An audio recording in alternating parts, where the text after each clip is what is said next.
In the solemn quiet of Highgate Cemetery, Admiral Eleanor Vance had sought only peace at her daughter's grave. Instead, she found a groundskeeper, kneeling and cradling a baby with Alice's eyes. What would unfold next would unearth years of secrets, forging a family born of loss and love. Beneath London's grey sky, the Admiral disembarked with the precision of 4 decades of command. Impeccable posture, medals perfectly aligned, an armor utterly useless against the grief that constricted her chest. In her hands, a bouquet of white lilies, the very ones Alice, her daughter, used to weave into her hair as a child. It was the anniversary of that day, the day everything fractured. She followed her usual path, a routine that kept her upright. Discipline was her sole refuge against the chaos. But today, something shattered the ritual. A silhouette, a man in a worn green uniform, kneeling precisely at Alice's grave, and in his arms, nestled against his chest, a baby. Eleanor paused. The air vanished. That place was sacred. Hers. A stranger, with his hands covering his face, as if concealing an unbearable sorrow. The baby whimpered, and the man held it tighter, whispering something inaudibly. A wave of alarm coursed through the Admiral. Who is he? What is he doing here? Years of command demanded calm, but the mother within her screamed. She advanced. "Excuse me," her voice emerged firm, belying the internal turmoil. The man started, raising a tired, bearded face. "Sorry," he mumbled, his voice hoarse. "Didn't mean to disturb you." But Eleanor's gaze was no longer on him. It was on the child. And then the world stopped. Those eyes, they were Alice's eyes, the same amber brown, with the same flecks of gold that shimmered when she smiled. A knot formed in her throat. The baby stared back, calm, almost as if recognizing her.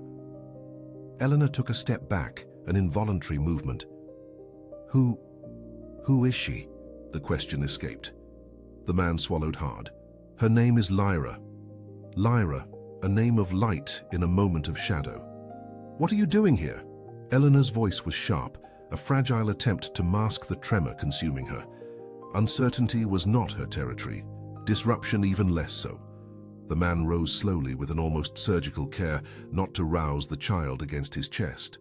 "I know I shouldn't be here, but today was important. I had to come." He hesitated, his gaze drawn to the headstone like a magnet. "I didn't imagine I'd find anyone." Admiral Eleanor Vance's pulse hammered. "This is my daughter's grave." The air escaped his lungs in a sharp hiss.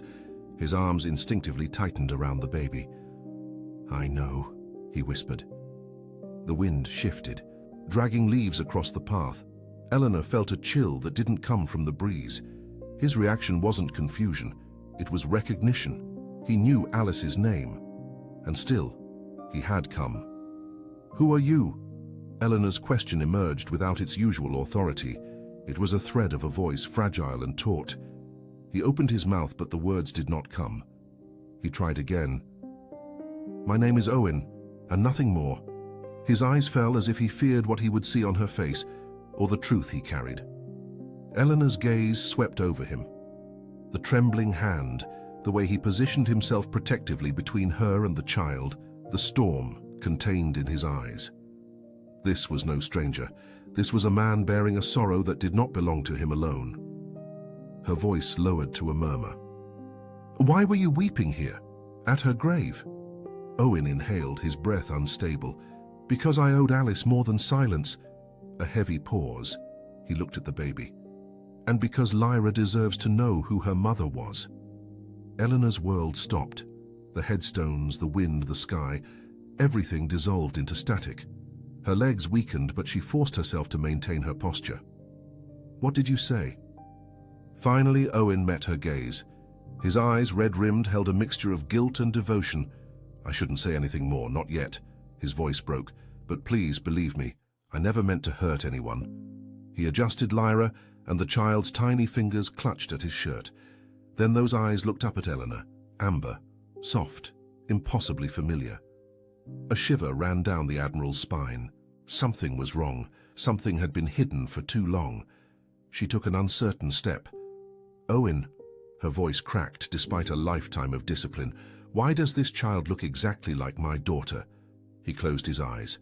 For a moment that stretched into an eternity. Highgate Cemetery was silent. Admiral Eleanor Vance had faced interrogations, storms at sea, and crises that would have shattered other officers. But nothing prepared her for the silent terror now settling in her chest. They were Alice's eyes. It was impossible and undeniable. Eleanor forced herself to breathe, the air scratching her throat. She moved closer, the medals on her white uniform softly clinking. "Sergeant, I will ask again. Why does this child have my daughter's eyes?" Jaya Owen's jaw clenched, not in defiance but in agony. "I didn't know if I'd ever have the courage to come in," he said at last, "but Lyra deserves the truth." The silence between them stretched like a wire, thin and trembling, ready to snap. "If this involves Alice..." Admiral Eleanor Vance's voice lost its composure, a thread of pleading in her commanding tone. "I need to know." Lyra blinked and a soft, melodic, tiny sound tore through Eleanor. It had been years since she'd heard that, not since Alice was small, long before ambition and regret had carved a chasm between them. Sergeant Owen Davies's breath hitched. "She looks like Alice because she's family." The word detonated the silence. "Family," Eleanor echoed, her voice a breath. Owen nodded, pain furrowing his face. Alice wasn't alone before she died. She had someone who loved her. A tremor ran through Eleanor's hands. She squeezed the flower stems tightly, feeling them bend under the pressure. "My daughter was loved. She had a life I knew nothing of." Her voice cracked. "Who?" Owen released a breath, a sigh laden with years of burden. "Corporal Finn Walker." The name meant nothing to her. Not yet. "One of my men from Operation North Sea Echo," Owen continued. "They met here on shore, and they kept their romance a secret because..." He averted his gaze, jaw tight. "Because Alice was afraid you wouldn't approve." The ground of Highgate Cemetery seemed to give way. She felt the world sway, afraid she wouldn't approve. Her daughter believed that. She swallowed the pain, but it remained lodged in her chest. "They were going to be married," Owen said. "They had decided to build a life together as soon as she finished university and he returned from his mission. Engaged. A lifetime." The words brought no comfort, only the chilling certainty that she had not known her own daughter's heart. Her voice became a whisper. "Why didn't she tell me?" Owen hesitated. "She wanted to. Finn begged her to tell you, but she was afraid. Eleanor, she respected you, she admired you, but she felt she could never live up to your expectations." The truth was unbearably sharp. Eleanor knew she had been distant, consumed by the Royal Navy, by missions and medals. But to hear it from a stranger, holding a child with Alice's eyes, made it all real. "What does this child have to do with it?" Owen's eyes shone. "Everything." He looked at Lyra, stroking her cheek. "Alice was pregnant. She only found out when Finn was already on mission. Communication was restricted and he..." Owen closed his eyes, searching for strength. "He never came back." Eleanor brought a hand to her chest, an involuntary gesture against the feeling that her heart had imploded. "I held him as he died," Owen whispered. "In his last moments he gave me two things, a small box for Alice and one final request." Eleanor's voice was almost inaudible. "What?" "Find her." The wind stilled. "He made me promise I would finish the story he couldn't write, that I would tell her he loved her, and that I would be there for whatever she needed." Eleanor stared at him, paralyzed. "When I returned and found the address..." Owen's voice broke. It was too late. "She had died," Eleanor finished, a whisper of grief. He merely nodded. Her legs faltered, but she remained standing, for it was what was expected of a Vance. To collapse now would be to admit she had lost far more than she imagined. "And Lyra?" she asked, her voice barely holding steady. Owen adjusted the girl in his arms. "Lyra is Finn and Alice's daughter. Your granddaughter." The world narrowed to a single sound, the soft pulse in her own ears. Granddaughter. The child with Alice's eyes. The baby in a sergeant's arms. Beside her daughter's grave, the life that had blossomed from the life she had lost. Admiral Eleanor Vance faltered. Not her body, but her very soul. A lifetime of disciplined rigor shattered under the weight of that impossible truth. She looked at Lyra again. Truly. At the tiny fingers clutching Sergeant Owen Davies' shirt, at the soft breath of a soul unaware of the history she carried. A tear traced a path down Eleanor's face. She did not wipe it away. "Why did no one tell me?" she whispered. Owen's voice caught. "Because Alice never sent the letter." A chill ran through the Admiral. "What letter?" "She wrote to you," he said, his voice low. "Before she died. I carried it for months." With a trembling hand, he pulled a worn envelope from his coat pocket. "Admiral Vance, her last message to you." In the hushed stillness of Highgate Cemetery, time itself seemed to pause. Eleanor stared at the envelope.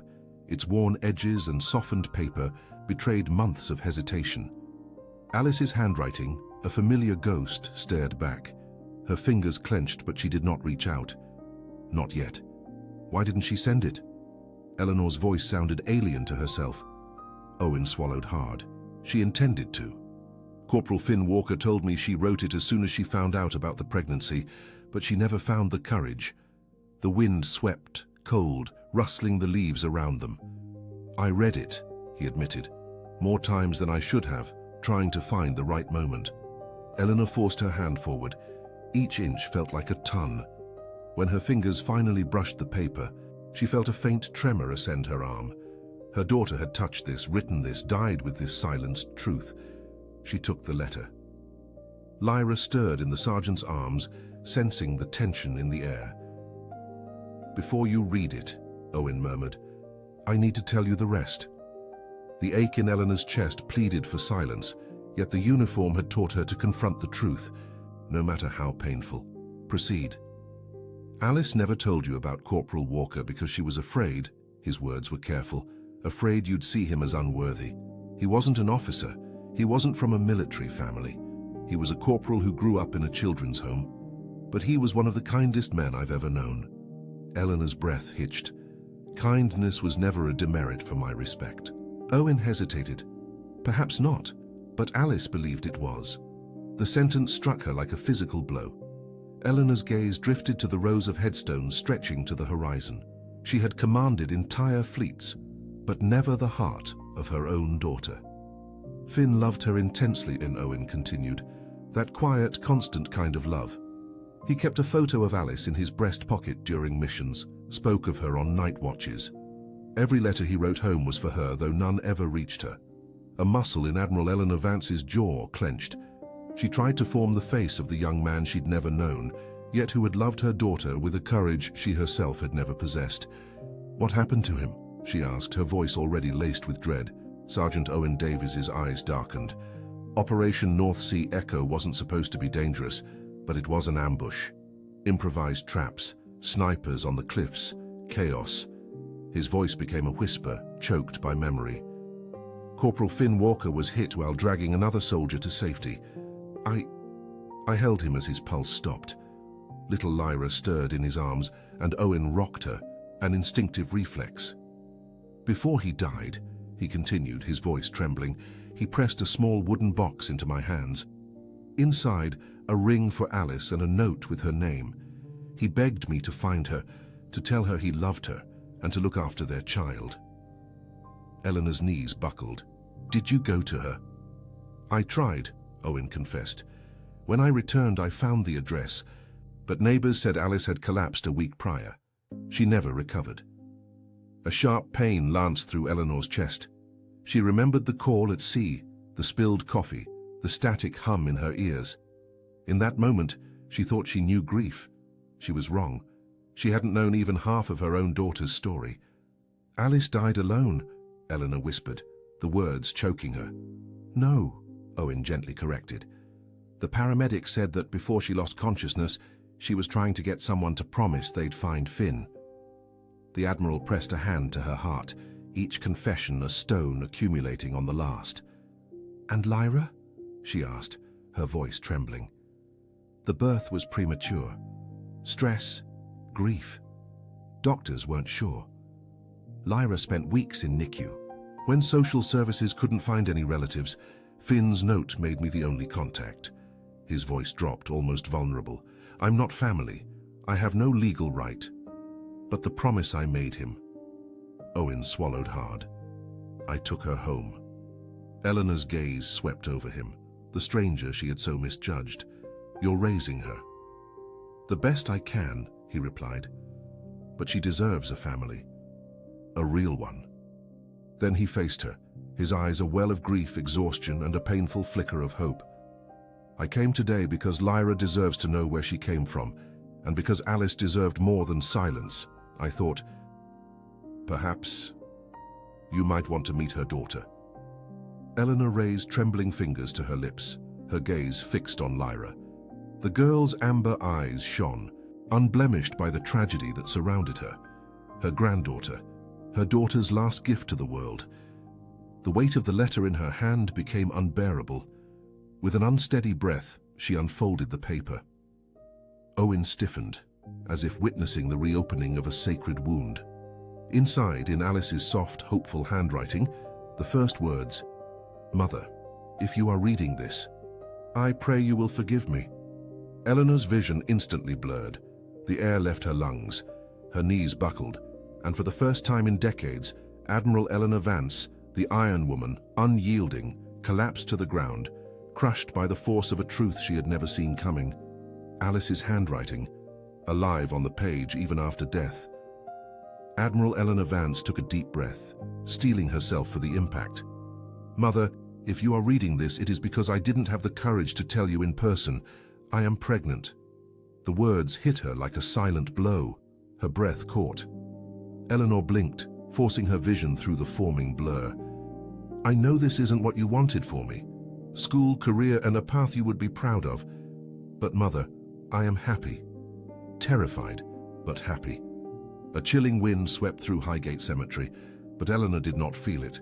Every stroke of Alice's pen was all that existed. "His name is Finn Walker. You would like him, even if you pretended otherwise at first." A tear escaped. She could almost hear her daughter's voice, half teasing, half pleading. "He loves me as I always dreamed of being loved. Not for what I do or have achieved, but for who I am when I'm not striving to be someone you would admire." Those words were not an accusation. They were a tombstone, silent, devastating. Eleanor brought a hand to her mouth. Years spent building a fortress of discipline and excellence, and in the process she had forgotten tenderness. She continued, "I want to tell you everything, Mother. I want to bring him to meet you. I wished we could sit together like before the Royal Navy took you away from home so often." Her vision blurred again, a mixture of regret and longing. "But I am afraid you will look at me as you did the day I said I didn't want to go to the academy, as if I disappointed you merely by being myself. I don't want to see that look again, not now." The pain became sharp, cutting. Eleanor clutched the letter to her chest, a futile gesture to rewind time. "Even so, I want you to know, I love you, no matter the distance between us, no matter how many arguments or years spent trying to accept that I wasn't the daughter you imagined." A sob escaped Eleanor, shocking even herself. The Admiral who never broke, who never faltered, felt herself collapse in a way no battlefield ever could. "If anything happens to me, please promise me you will love this baby. She will need you in a way I never allowed myself to." This was the line that shattered her from within. Her hand flew to her heart, her breath fracturing into shards. She closed her eyes and tears fell, splattering onto the aged paper like rain held captive for years. Sergeant Owen Davies approached in silence but did not touch her. He simply waited, honoring her grief with a soldier's patience. Eleanor slowly lowered the letter, feeling as though each word had reconfigured her soul. "She wrote this herself," she whispered, "carrying all this fear, all this hope." Her voice faltered. Owen nodded. She held onto it until the end. I think she was waiting for the right moment. Eleanor stared at him, her proud, severe face streaked with tears. "And I wasn't there. For her, I wasn't there." The confession tore at her throat like glass. Owen shook his head, not to deny the pain, but to offer something firmer. "You were serving, and Alice understood that more than you imagine." "No," Eleanor whispered, clutching the letter. "I served the Royal Navy. I should have served my daughter. The truth hung heavy between them. In Owen's lap, Lyra stirred. A small movement, but enough to draw Eleanor's gaze to the future her daughter had left her. The child's tiny hand closed around a loose thread on Sergeant Owen Davies's uniform. She woke, blinking slowly, and then her eyes opened. Alice's eyes. Amber, warm, familiar. In that instant, the world stopped. Without thought, Admiral Eleanor Vance knelt, her immaculate uniform brushing the cold ground. It was not a planned gesture, not one befitting her rank. It was the gesture of a mother who, for the first time, truly saw what could have been. Owen mirrored her movement, bringing little Lyra closer. "She looks like her," Eleanor whispered, her breath catching. "Aye," he confirmed, his voice low. Lyra's tiny, curious hand touched Eleanor's wrist. A shiver. It was like a pardon, a second chance in a touch so small it broke the heart. She rested her forehead against the girl's, feeling the soft skin. "Hello," her voice trembled. "I am. Your grandmother." The words sounded strange, terrifying, beautiful. Watching them, Owen felt a flicker of hope. Eleanor straightened, her gaze fixed on him. "Take me to her." Owen hesitated. "To Alice?" "No." She shook her head, wiping a tear with the back of her sleeve. "To where you and Lyra live. I need to know everything. About Alice's life. About Corporal Finn Walker. About you." Her voice wavered, but her determination was steel. Owen nodded, understanding. With reverent care, Eleanor folded her daughter's letter and held it against her chest. Then she truly looked at Lyra and felt something shift within. It was not merely grief. It was the awakening of a forgotten feeling. Hope. What she had feared was not fate. It was herself. The drive from Highgate Cemetery to Owen's flat, which should have taken 20 minutes, stretched to almost 40. With every mile, a truth she had spent years avoiding deepened. She had been an extraordinary admiral and a painfully ordinary mother. When they arrived, the building was simple, its bricks faded by time, but the windows boasted well-tended window boxes. It wasn't affluence, it was warmth. Inside, the place surprised her. None of the chaos she'd imagined. The living room, small and tidy, had a cream throw folded on the sofa and a rocking chair by the window. On a shelf, bottles and jars neatly arranged. A home. A corkboard displayed the life she hadn't known. Lyra in the hospital. Owen, hands trembling, giving her a bottle. The baby asleep on his chest. The scene was so gentle it ached. Her gaze landed on a small wooden box on a table. The craftsmanship was unmistakable. A military keepsake box. She knew the edges, polished smooth by the constant touch of longing hands. "It was Finn's," Owen said, his voice barely a breath. "What he gave me, before he left." Eleanor stared at the object, so small, yet bearing the weight of 2 entire lives, Finn's and Alice's. She sat down, the weight of the letter in her pocket outweighing any medal. Across the table, Sergeant Owen Davies watched her. Between them, Lyra, the granddaughter she barely knew, blinked at the world with curious eyes. Silence had never frightened Admiral Eleanor Vance, but the truth it contained, that terrified her.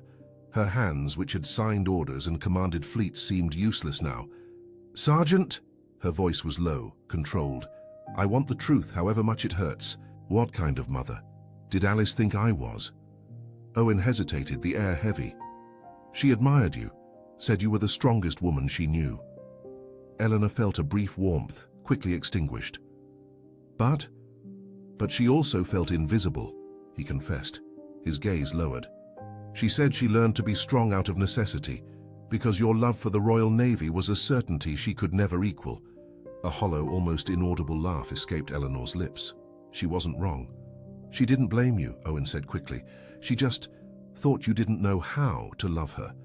That distinction, that was the truth that shattered Eleanor's armor. Loving fiercely but rigidly, with expectations not understanding, the confession she owed herself for years. "I was a good admiral," she whispered, her eyes fixed on Lyra. But I wasn't a good mother. Owen opened his mouth to protest, but she cut him off. No, I traded birthdays for duty, medals for tenderness. I taught her my love came with conditions. Her voice finally broke.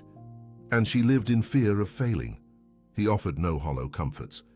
Instead, he simply let her speak, a courtesy no one had ever truly afforded her. Eleanor's gaze drifted to Lyra, whose tiny fingers stretched upwards in absolute trust. Then she raised her eyes, the raw pain hardening into steely resolve. I will not fail Lyra as I failed Alice. The surprise on Owen's face was genuine. May I hold her? He nodded, handing the small body into the Admiral's arms with almost ceremonial care. Helena stiffened, unaccustomed to the delicate weight, the warmth. It was a territory stranger than the deck of an aircraft carrier. Then, Lyra lifted her eyes, and for the first time, Admiral Vance felt the stirrings of a surrender. Amber eyes, Alice's eyes. In that instant, Admiral Eleanor Vance's armor dissolved. She held her granddaughter, her face inches from Lyra's, her breath trembling. "Hello, Lyra," she whispered. "I'm here now." A soft, almost musical sound was the child's reply. The tears returned, but they were not solely of grief. They were the genesis of something new. Sergeant Owen Davies watched it all, a silent witness to the moment that would alter both their lives. There, surrounded by the echoes of the daughter she lost and the child she found, Eleanor realized. She had almost lost everything, but perhaps, just perhaps, she was being granted a second chance, and she would not squander it. Eleanor remained in the rocking chair long after Lyra had fallen asleep. The child's breath, warm and soft against her chest, was an anchor, mooring her to a moment she had never imagined living. From the kitchen doorway, Owen watched her. "You've a knack with her," he said, his voice low. Eleanor let out a broken laugh. "I've had her for 20 minutes, that hardly qualifies me." "It counts for more than you think," Owen replied, settling opposite her. "Babies sense tension. With you, she's at peace." Peace. The word echoed as Eleanor gazed at Lyra's sleeping face. "I didn't know Alice was pregnant," Eleanor murmured, the confession heavy in the air. "Didn't know she loved someone, that she was afraid. I didn't know anything." Owen lowered his gaze. "Now you know." The Admiral exhaled slowly. "Tell me about yourself," she said. "Everything. Corporal Finn Walker, the mission. What happened afterwards?" Owen shifted in his chair, not from discomfort, but like one preparing to open a wound he'd hoped no one would ever touch. "It's not an easy story," he cautioned. "The ones worth telling rarely are," she countered. "I enlisted at 18, he began. Royal Marine, the structure, the discipline. With no family at home, the battalion became mine. Finn joined our unit 2 years later, young, loyal to the bone. He irritated me sometimes, but he was good." His eyes drifted to a wooden box on the nearby table. He couldn't stop talking about Alice, said she was the first person who made him feel he wasn't just another name on a roster. Eleanor felt a pang of recognition. Alice had always been drawn to lonely hearts. "The mission changed everything," Owen continued. "It was meant to be simple reconnaissance, but command underestimated the terrain. Intelligence was flawed, yet they kept pushing us forward." Eleanor stiffened.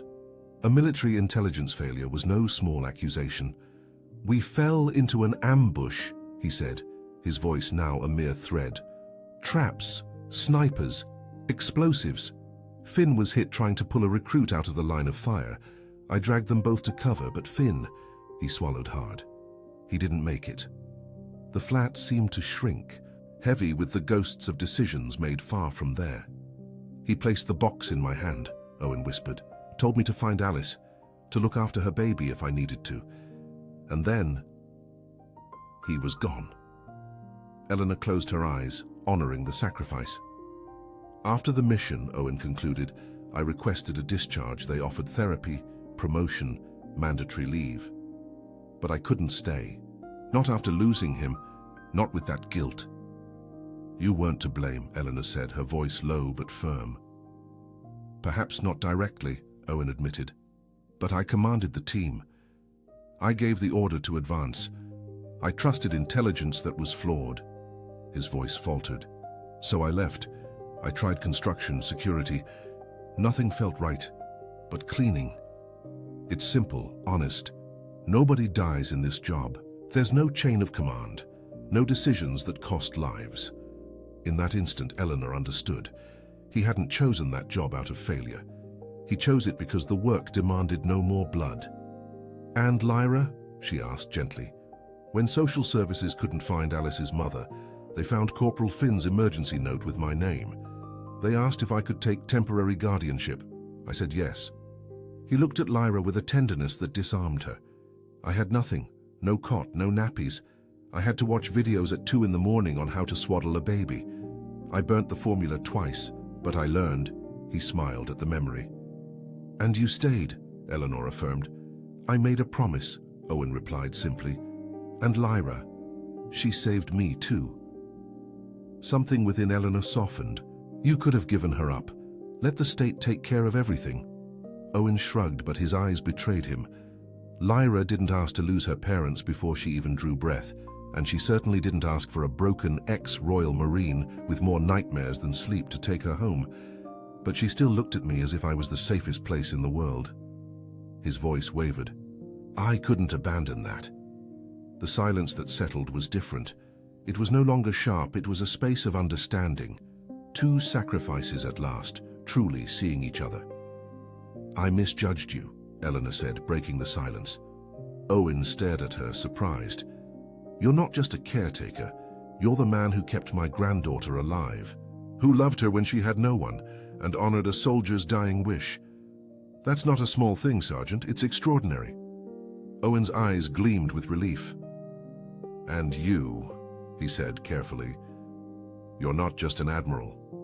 You're a grandmother who appeared the moment she learned the truth." Lyra stirred, her tiny hand brushing Eleanor's collar. The child sighed, content. "She likes you," Owen murmured. Eleanor smiled, a genuine smile, though faint. "I think I like her too." "Good," Owen chuckled softly. "She'll need more people on her side." Eleanor looked at him, serious. "You too." Their gazes met, steady, honest. 2 lives united by a child, sitting in the soft light of a room that felt more real than anything Eleanor had known in years. For the first time since she buried Alice, she didn't feel alone. The morning light filtered in golden shafts through the flat, a gentle dawn that Admiral Eleanor Vance rarely witnessed. Her mornings, for decades, had begun under fluorescent lights in command centers. But this was different. This morning she awoke to the soft sound of a baby coming from the small room. Lyra, her granddaughter. For a long moment, Eleanor sat on the edge of the sofa, still dressed in the previous day's uniform, absorbing the fragile weight of that reality.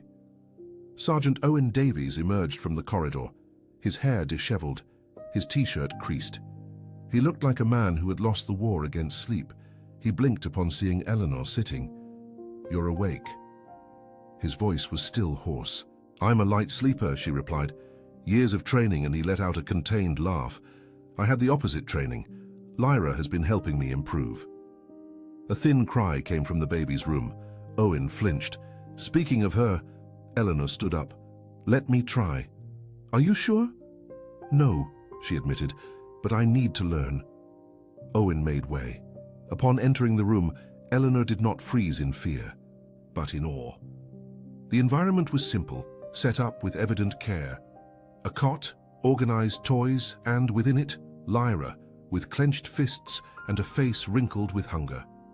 Eleanor approached as one approaches a delicate wild creature. She extended a hand, a little tremulously. "Support her neck," Owen instructed softly from the doorway. She adjusted her posture and lifted Lyra, holding her with an awkward but firm manner. The baby stared at her, and the confusion in her eyes dissolved into recognition, as if she knew this stranger should never have been a stranger. "Hello, little one," Eleanor whispered. The crying ceased instantly. Owen watched her open-mouthed. "She never does that with me." Eleanor managed a faint smile. Perhaps she just needed a new commanding officer. "I think she outranks us," Owen chuckled. Lyra gurgled, as if in agreement. In the following hour, Eleanor confronted tasks she had never once performed for Alice. First attempt, the formula. The bottle and instructions felt like assembling a field radio. "The stakes are much higher here," Owen quipped. Her hands trembled more than they ever had on the bridge of a ship. She spilled the powder, misjudged the water, and swore under her breath. Owen took the bottle. "It's like this." She memorized every gesture, determined to master it. Second attempt, the feeding. Lyra eyed her with solemn distrust. "You're judging me," Eleanor observed. When she finally found the right angle, the baby began to drink avidly. Something fractured within Eleanor. An image struck her without warning. Alice, at 6 months, in the arms of a nanny, and she in uniform, leaving for yet another mission. She swallowed hard, focusing on the tiny being in her arms. "I won't leave this time," she whispered. Owen heard but pretended not to. Third attempt, putting her to sleep. Eleanor cradled her, humming an old lullaby Alice's grandmother used to sing. Her voice, once faltering, softened. Owen, leaning against the doorframe, had never seen the Admiral like this. Unarmored, vulnerable. "You've a knack for this," he said quietly. "No," she replied. "I'm just trying, it's all one can do." When Lyra fell asleep, Eleanor laid her in the cot, but hesitated to withdraw her hand, keeping it suspended over her granddaughter's chest, as if to ensure she was real. As she finally pulled away, her eyes were moist. Owen offered her a seat in the living room. "Coffee?" She nodded. "Please." As he prepared it, Eleanor surveyed the small flat, absorbing the details. There was so much she hadn't known, but what struck her was the profound depth with which Owen had taken on a role for which he had never been trained. Owen handed her a mug of coffee. She held it, the warmth spreading through her hands, but the drink remained untouched. "Owen," she began, her voice low, "what you've done for Lyra, there's no way to repay it." "You owe me nothing," he replied, not meeting her gaze. "I owe you everything," Eleanor insisted. "You didn't just keep her alive, you gave her a home, the security I failed to give Alice." Her voice broke on the last word. "She needed you, and you were there." Owen finally looked at her, sitting opposite. "I promised Finn I'd look after her, but the truth is that I needed Lyra too. She gave me a reason to carry on." The silence between them was dense, laden with a mutual truth. Eleanor set the mug down, her hands trembling slightly. "I want to be part of her life, not out of guilt, out of love." "You should," Owen agreed. "I want to help raise her," she continued, almost a whisper, "if you'll let me." Owen stopped. The air caught in his lungs. He stared at her, surprise disarming the exhaustion on his face. He had expected reluctance, perhaps even resentment, but not this. "Owen," she said softly, "you don't have to do this alone anymore." The tension that had stiffened his shoulders for months seemed to dissolve. "You aren't alone either, Admiral." The honesty struck her. Eleanor lowered her gaze, remembering years filled with medals instead of moments. "I want to learn," she whispered, raising her face. "Teach me to be her grandmother." Owen nodded slowly. "I will." The peace, however, was fragile. It shattered days later, with 3 sharp knocks at the door. A uniformed officer rendered a crisp salute. "Admiral Vance, the Ministry of Defense requests a meeting as soon as possible." Eleanor stiffened. She had not notified her return to service. She had not informed them of her whereabouts. Owen watched from behind her, his jaw locked. "I am on leave," Eleanor replied, her voice cold. "Yes, ma'am," the officer said. "They know. Still, they request your presence." It was not a request. It was an order. When the door closed, Owen stared at her. "What was that?" "It means someone noticed I'm not where I should be," she replied, her expression hardening, the grandmother giving way to the Admiral. "You're retired."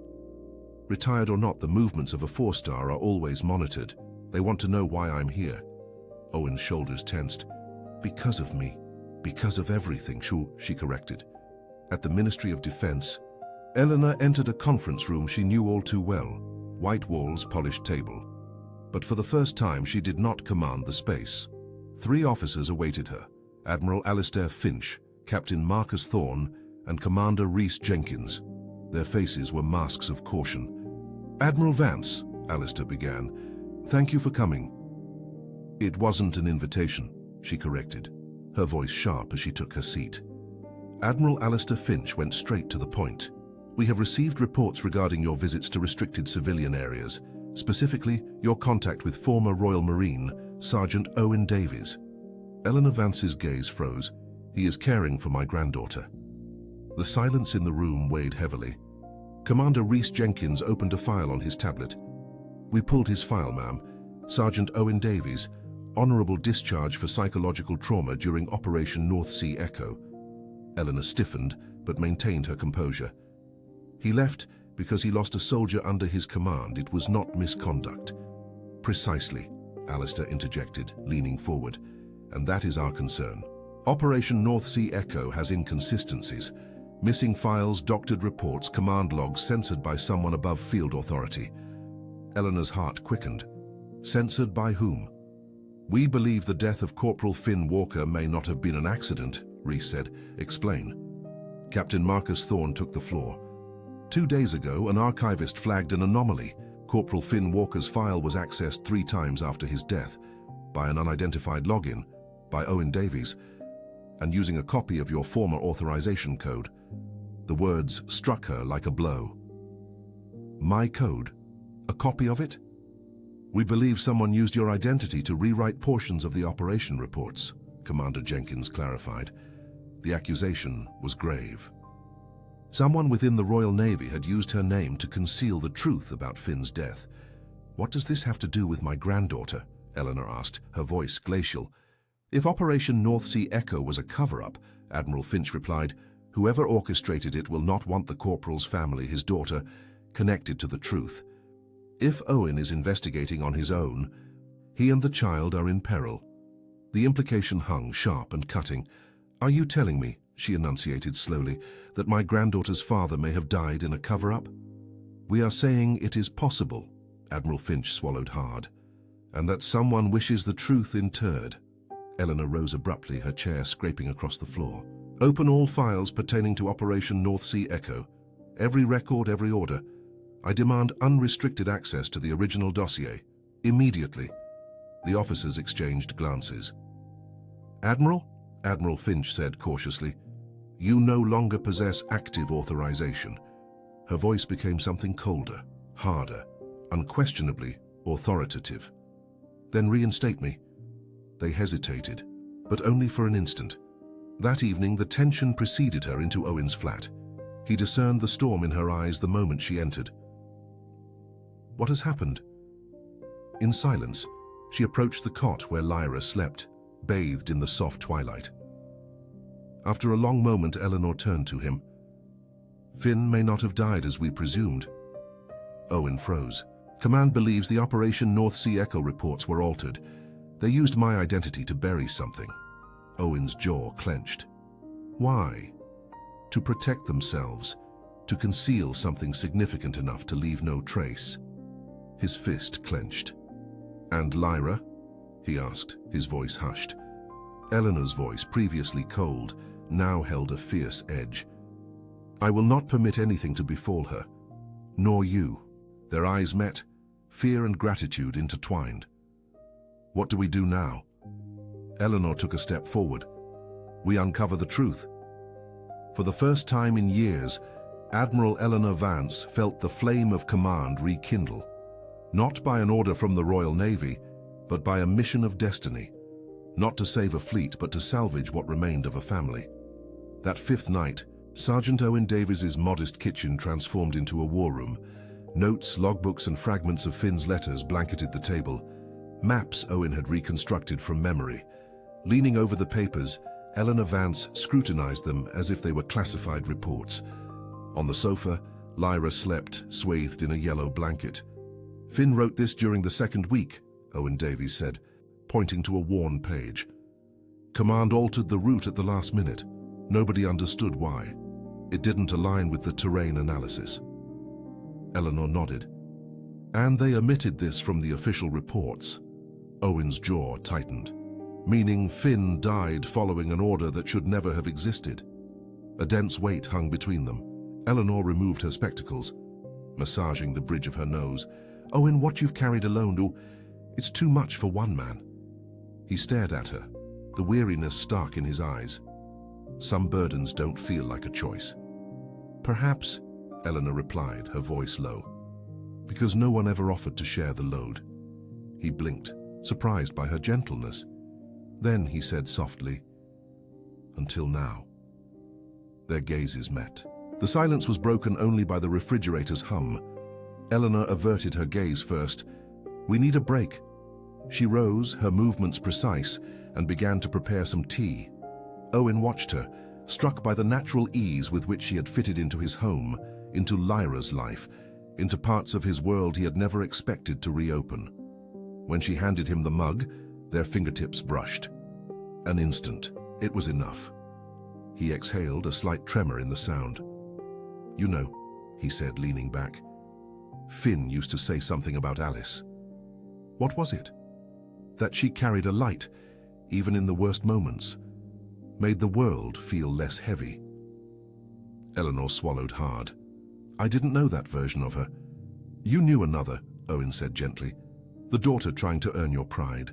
But the way you speak of her now, that's love too, even if it took time to understand." "And you?" she asked. "What do you carry of her?" "Her courage," he replied. "Her stubbornness, her hope.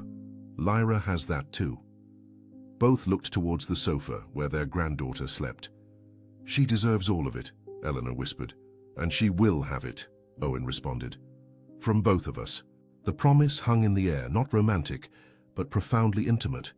Later, when Lyra stirred, Owen made to rise, but Eleanor was quicker. "Leave her to me." She lifted her granddaughter into her arms with a confidence she had lacked just days before. Owen watched her cradle the child, humming the same lullaby. To see Admiral Eleanor Vance, the feared and respected figure, holding Lyra with such tenderness, brought a warmth to his chest. On the sofa, the baby quieted in her arms instantly. "See?" Eleanor murmured. "No need to panic." "You have a way with her," Owen said, his voice low. Eleanor met his gaze over Lyra's head. "No, I'm learning, because I must." And she added more to herself, "Because I want to." Owen sat beside her, their shoulders almost touching. The silence was dense. "You've changed everything," he rasped, his voice raw. "Since that day at Highgate Cemetery." Her breath hitched. "Owen, I was lost," he admitted, his gaze distant. "After Finn, I thought I deserved nothing more, but you—" He hesitated, searching for the words. "You brought something back." "What?" she whispered. "Hope." Her heart contracted. Slowly her hand found his, a small gesture that redefined their world. "I wasn't looking for hope," her voice trembled, "but I found you. And Lyra." His gaze warmed, deep and sincere. They remained like that, hands joined, Lyra's calm breathing between them as if the past had sculpted them into two pieces that suddenly fit. After a long moment, Eleanor whispered, "Perhaps two broken hearts do not mend, but sometimes they are the only pieces that truly fit." Owen swallowed hard, speechless. When Lyra sighed in her sleep, Eleanor rested her head on his shoulder, an uncertain, yet definitive gesture. He closed his eyes. It was not a promise nor a confession. It was something born of loss, a connection forged on ground deeper than love itself. And neither of them pulled away. Weeks later, the autumn light painted Owen's flat in amber hues. The investigation into Operation North Sea Echo continued, a perilous labyrinth. But within those walls, a new routine was taking hold. Lyra laughed on her playmate. Eleanor beside her guided her fingers towards a fabric butterfly. "That's it, my darling," she murmured. "Butterfly, like the ones your mother loved." Owen, leaning against the doorframe, observed the scene with an expression he couldn't hide. "Keep this up, and she'll think you're the fun one in the house." Eleanor shot him a look of feigned outrage. "I am the fun one. Admiral Vance, known as the terror of the fleet, is the fun one," he teased. Lyra seems to agree, she retorted with pride, and the baby babbled in response, drawing laughter from them both, a rare healing sound in that flat. Later, the ritual repeated. Eleanor prepared the tea, while Owen chopped vegetables for dinner. A comfortable silence, filled only by Lyra's coos in her high chair and the sounds of that new improbable life. Domestic routine was a territory Eleanor had never allowed herself to explore. But here, with Owen and Lyra, it felt right. "Eleanor," Owen said without looking up from the cutting board, "you've been coming here every day. Don't you have your own engagements?" She paused her spoon in mid-air. "I retired." Owen's knife froze. "What?" "I handed in my papers 2 days ago. It's official." He stared at her, stunned. "You gave up a 40-year career. Just like that." "It wasn't just like that." Her eyes softened. "I left because it was time, and because being an admiral no longer made me happy. Not like this." "This?" he repeated, his voice low. "Being here," she said, gesturing around the flat, "with Lyra, with you, with a life I didn't even know I needed." A charged silence settled between them until Owen whispered, "Alice would have wanted this." Eleanor's eyes glistened. "I hope so." He moved closer, a respectful distance, yet close enough for the gravity between them to be palpable. "Eleanor," he said gently, "you didn't fail her." "I didn't show up." Her voice trembled. "You're showing up now," he affirmed, "for her daughter, for you, for us." Later, on the small balcony, the night air carried a peaceful silence. "You know," Owen began, "when Corporal Finn Walker died, I thought my life ended with him. I didn't expect to feel something like this again." Eleanor's breath caught.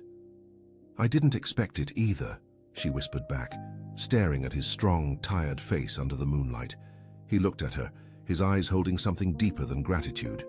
Then, without warning, Eleanor reached for his hand. Owen stiffened for an instant, surprised before his fingers intertwined with hers.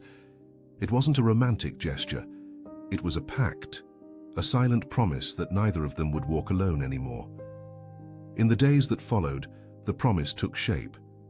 Eleanor began looking for a place to live. "Just a short walk away," she told the estate agent, while Owen pretended not to hear, a discreet smile on his face. A Thursday brought a new pram. On Friday, she fixed a loose kitchen hinge with military precision. On Saturday, she assembled a cot, punctuating the work with some muttered curses. "You don't have to do all this," Owen said, watching her. "I do," she replied, firm, not out of guilt but from a feeling growing within her. That weekend, Lyra crawled. Eleanor wept more than Owen. "She's my granddaughter," she whispered with pride, lifting the baby with trembling hands. Owen positioned himself behind her, his voice warm. "She loves you." Eleanor leaned subtly against him, almost imperceptibly. "I love her too." He rested a hand on her back, firm, steady. "We're building something, Eleanor." "I know," she whispered, the bedside lamp barely revealing the deep circles under her eyes. "And I'm in," he said simply. She looked at him. Sergeant Owen Davies, the man who had plunged into tragedy and carved a life from it, the man who loved her daughter's child with a devotion she barely understood, the man who became her anchor without either of them quite realizing it. "Alice would want us to move forward," he spoke softly, repeating the words that hung between them. This time Eleanor didn't hesitate. Tears rolled freely as her hand tightened around his. "I know, and we will." With Lyra sleeping peacefully between them, Eleanor realized something. She hadn't just retired. She had chosen a new mission built on love and second chances, and she wasn't leading it alone. A year later, a spring breeze drifted through Highgate Cemetery, carrying the scent of fresh beginnings on the air. Admiral Eleanor Vance walked, unburdened by the weight of her uniform. The armor of her grief, too, seemed to have been shed. Beside her, Owen pushed the pram.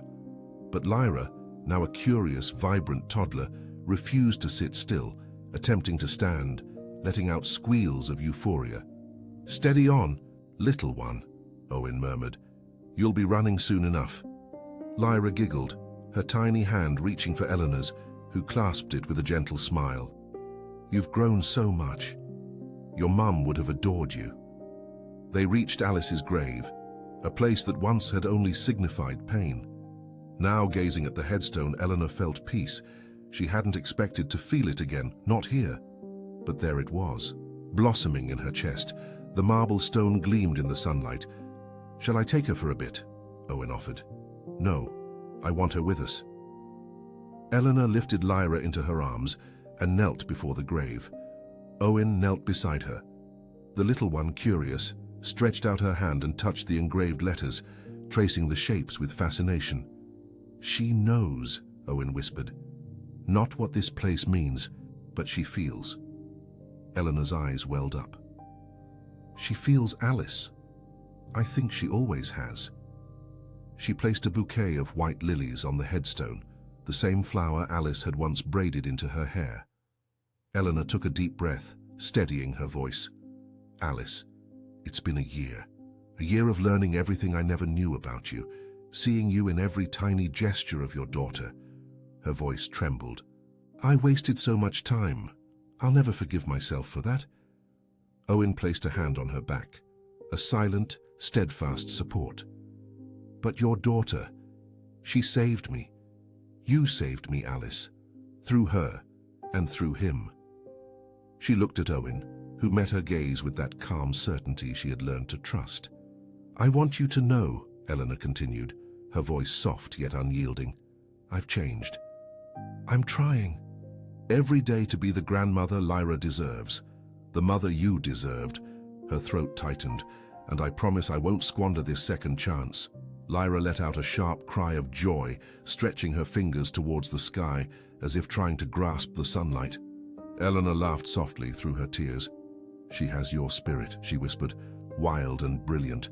Sergeant Owen Davies smiled beside her. And your stubbornness? Eleanor gave him a light nudge. His smile widened. The complicity between them was a silent certainty, built on glances and gestures that rendered words unnecessary. She turned back to the grave, her hand resting on the cold stone. We are a family now, Alice. Not perfect nor traditional, but it's real, strong, bound by love, by loss and by the miracle of your daughter. She paused. We are happy because of you. A soft, cool breeze enveloped them, bringing the scent of new grass, of fresh beginnings. Lyra clapped her tiny hands, applauding the moment. I think she approves, Eleanor said. She most certainly approves, Owen confirmed. The silence that followed was dense, filled with everything that didn't need to be said. Finally, Eleanor rose, settling Lyra on her hip. Owen stood beside her. Ready? He asked. To leave? She questioned. To leave behind, he clarified. Not the cemetery, the past. Eleanor looked one last time at Alice's headstone. That place had once been her anchor of grief, the chain of her guilt. But now it was different. A beginning, not an end. A memory, not a prison. A promise, not a wound. She took Owen's hand, their fingers intertwining in a gesture that felt both new and inevitable. I am ready, she said, her voice steady. They began to descend the path, Lyra toddling between them. Owen held one of her hands, Eleanor the other. The girl's laughter echoed like a bell. Passers-by saw only a family. They would not know the battles, the secrets, the pain that had forged them. But they knew, and that was enough. At the gate of Highgate Cemetery, Lyra stumbled. Eleanor's breath caught, but Owen was already there, scooping the little one into his arms with familiar agility. Got you, he whispered, kissing her cheek. That simple gesture warmed Eleanor's chest. She is growing stronger, she observed, brushing a curl from Lyra's forehead. Owen met her gaze, a contained smile on his lips. So are we. Owen, she called, her voice soft. Thank you. For what? For keeping your promise, for giving Lyra a home, and for letting me be a part of it. He drew closer, his presence a safe harbor. You did not just become a part of it, Eleanor, he said softly. You helped create it. And then something ancient and stubborn within her yielded. The wall around her heart, erected by years of pain, finally crumbled. She leaned in, resting her forehead against his, with Lyra nestled between them. "I am grateful for you," she whispered. "And I for you," he replied. Lyra let out a happy squeal, as if sealing the pact with her voice. And as they walked together through the sunlit afternoon, Eleanor felt the truth settle in her soul. The grave, which had once symbolized all she had lost, had in fact given her everything she had found. A child to love, a man to trust, a family reborn, not from perfection, but from courage.